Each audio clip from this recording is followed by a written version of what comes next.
Another day, another basketball stories na naman ang pagkukwentuhan natin.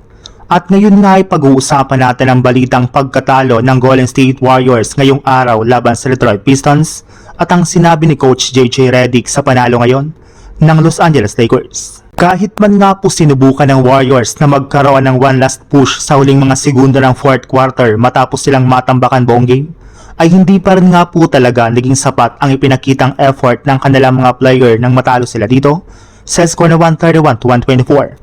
At dahil nga po sa kanilang pagkatalo ay bumagsak na nga po sa 27 wins at 23 losses ang kanilang record bilang 8 seed pa rin sa standings ng West.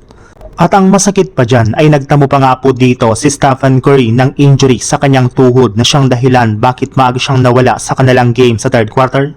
Kayong kita nga po na iika-ika ito pabalik sa kanilang locker room.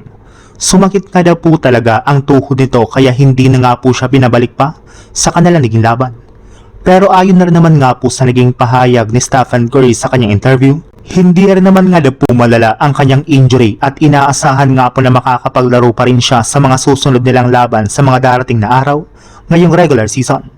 Pero sa kabila nga po niyan ay kailangan pa rin nga daw po talaga ng Warriors na gumawa ng trade as soon as possible bago ang trade deadline. Sa madaling salita, kailangan nga po talaga nilang i-pull off ang trade ni Giannis Antetokounmpo sa trade market kahit ano man ang mangyari.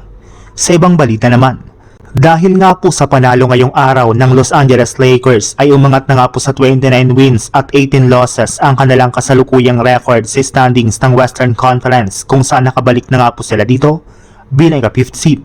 Pero hindi rin naman nga po magagawa ng Lakers ang napakaganda na lang ipinakitang performance laban sa Wizards kung hindi sa mas maganda ng game plan ngayon ng kanilang kupunan.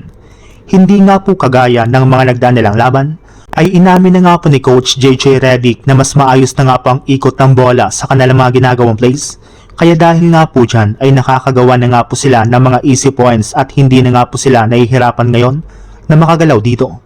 Kaya kung sakasakali man nga po na maipagpatuloy nila ang ganitong klaseng performance ay hindi malabo na magsunod-sunod rin ang kanilang panalo sa kanilang kasalukuyang road trip. Medyo mahaba-haba pa nga po ang kanilang road games ngayon, kaya kailangan talaga ng Lakers na magseryoso at gumawa ng iba pang adjustment sa kanilang game plan para makakuha sila dito ng panalo.